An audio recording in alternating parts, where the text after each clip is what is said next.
Hello दोस्तों, आज फिर से एक नई वीडियो लेके आपके सामने आया हूँ, जिसमें एक और रिसर्च का डेटा मैं आपके साथ शेयर करूँगा, जो प्रूव करता है कि emotional issues can cause pain. पहले पिछली वीडियो मैंने आपको ये बताया था कि normal abnormalities are found in most of the MRI studies. तो आप आज की जो वीडियो है, इसमें वो स्टडी के ऊपर फोकस किया जाएगा जिसमें सोशली जो आपके साथ बिहेव किया जाता है लोगों के द्वारा, वो आपके ऊपर क्या इम्पैक्ट कर सकता है। तो हमें पता है कि there are two kinds of injuries या पेन, एक्यूट, जहाँ आपको कोई टिश्यू डैमेज होता है, जैसे आपने अपना पाँव दरवाजे में मार दिया, तो उससे तो आपको हर्ट होना ही है। बॉडी इज़ डिज़ाइन इन सच अ वे कि आपको प्रोटेक्ट करने के लिए कि आप फर्दर डैमेज ना कर लो, तो आपको एक अलार्म मैकेनिज्म है टिश्यू से नोसिसेप्टर्स के थ्रू, आपके स्पाइनल कॉर्ड्स के थ्रू ब्रेन में सोमैटोसेंसरी कॉर्टेक्स में सारा ये डेटा जाता है कि कुछ टिश्यू में इंजरी हुई है, तो आप पेन एक्टिवेट करता है ब्रेन, ताकि आप उस चीज़ से हट जाओ। हॉट स्टॉप को टच कर रहे हो या आपके पाँव के ऊपर कुछ चढ़ गया है, पत्थर आ गया है, तो उस चीज़ से आप अपने आप को प्रोटेक्ट कर पाओ। ऐसे भी केसेस हुए हैं जहाँ लोग इनसेंसिटिव होते हैं पेन को, बचपन से उनमें ये डिसऑर्डर होता है, तो वो लोग ज़्यादा नहीं जी पाते हैं। तो ये इवोल्यूशनरी पर्पस से पेन ब्रेन ने लर्न किया है आपको प्रोटेक्ट करने के लिए, आपकी लाइफ को प्रोलॉन्ग करने के लिए। बट क्रॉनिक पेन के केस में क्या होता है कि वो फॉल्स अलार्म स्टक हो जाता है। क्रॉनिक केसेस वो है पेन के, जब कोई इंजरी जिस टाइम फ्रेम में हील हो जानी चाहिए थी, पर वो नहीं हो पाती उस टाइम फ्रेम में हील।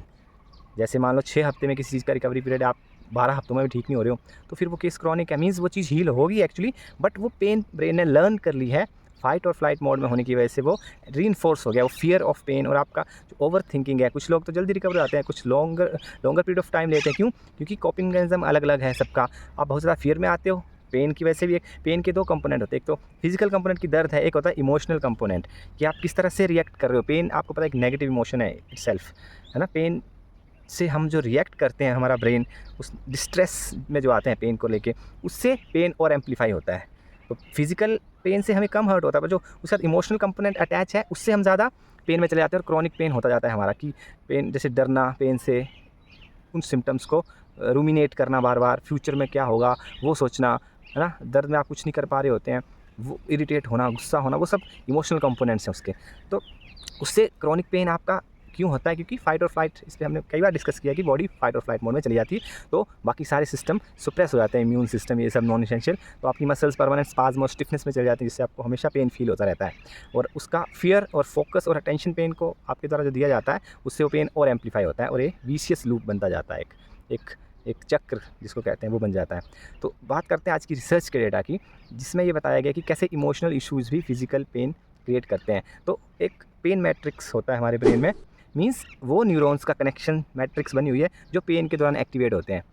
तो एक एरिया होता है हमारे ब्रेन में, एसीसी, एंटीरियर सिंगुलेट कॉर्टेक्स, जो पेन के जिसका पेन के सेंसेशन और उसकी फीलिंग में बहुत कंट्रीब्यूशन रहता है हमारे लिए, उस पार्ट का। तो एक नाओमी आइजनबर्गर करके रिसर्चर हैं, उन्होंने एक रिसर्च की, और वो रिसर्च क्या थी, कुछ पार्टिसिपेंट्स को सिस्टम पे, कंप्यूटर पे बिठाया गया और एक बॉल पासिंग वर्चुअल गेम खिलाई गई, जिसमें 2 प्लेयर और इन्वॉल्व थे। 3 लोगों ने एक दूसरे को बॉल पास करनी थी एक्चुअली, और जो भी एक पर्सन खेल रहा था, उसको ये नहीं पता था कि अदर 2 पर्सन जो वो एक्चुअली बॉट है, वो कंप्यूटर है, वो कंप्यूटर खुद खेल रहे हैं, वो प्रोग्राम है जस्ट। तो उसमें ऐसा फीड था कि 1-2 बार शुरू में जो रियल प्लेयर है उसको भी बॉल पास किया जा रहा था, बाद में दोनों प्रोग्राम जो कंप्यूटर में प्रोग्राम थे वो प्लेयर थे। तो उन्होंने क्या किया, कुछ देर बाद रियल प्लेयर को एक्सक्लूड कर दिया, उसको एक्नॉलेज नहीं करने लगे, आपस में बॉल पास करने लगे। और रियल पर्सन जो था, उसको तो ये लग रहा था कि वो भी एक्चुअल पर्सन है, और उसको बॉल नहीं आ रही, तो वो एक डिस्ट्रेस सिग्नल गया उसके अंदर, वो एक्सक्लूडेड फील किया, इग्नोर्ड फील किया, और ब्रेन के अंदर एसीसी एक्टिवेट, वो रीजन एक्टिवेट हो गया जो मैंने आपको बताया, एंटीरियर सिंगुलेट कॉर्टेक्स। तो वो पेन मैट्रिक्स का पार्ट है, वो फिजिकल पेन के टाइम भी एक्टिवेट होता है। तो मीन्स इमोशनली जब कोई डिस्ट्रेस फील कर रहा है, तब भी वो रीजन एक्टिवेट हो गया। तो इससे क्या प्रूव हो रहा है? वो तो जस्ट एक छोटा सा डिस्ट्रेस का मैसेज है कि आपको बॉल पास नहीं किया जा रहा। ऐसे कई स्ट्रेसर्स हैं आपकी लाइफ में, पेन को लेके फियर, सोसाइटी को लेके फियर, कुछ एंगर, रेज और अदर नेगेटिव इमोशंस, जो सारे इमोशनल बर्डन हैं। और आपका जो कॉर्टेक्स है, जो जिसकी मैंने बात की, उन सबको वो एज ए डेंजर परसीव कर रहा है। आप डिस्ट्रेस में आ रहे हो इमोशनल, और वो कॉन्स्टेंट उस पेन वाले एरिया को एक्टिवेटेड रख रहा है। तो दिस इज़ फैसिनेटिंग रिसर्च, मैं इसका लिंक फिर से डिस्क्रिप्शन में डाल दूंगा। तो दिस इज़ अनदर रिसर्च, इसकी सीरीज़ में जो मैं वीडियो बना रहा हूँ रिसर्च इसकी की, जो प्रूव करता है कि brain is the master of pain, it can learn the pain, but with the right approach you can also make it unlearn those pathways. तो न्यूरल सर्किटरी जो फिजिकल पेन में इन्वॉल्व हो रही है, वही इमोशनल पेन में activate हो रही है। Means there is no difference in the pain, all pain is real. Physical injury की हो, चाहे इमोशनल की हो, चाहे परसीव डेंजर पेन हो किसी भी इमोशन से आपको, वो सारी रियल है और एक जैसी फील करती है। With right approach, accurate knowledge, reinforcement of safety message, you can get better, and you will get better with the constant daily safety messages to your brain.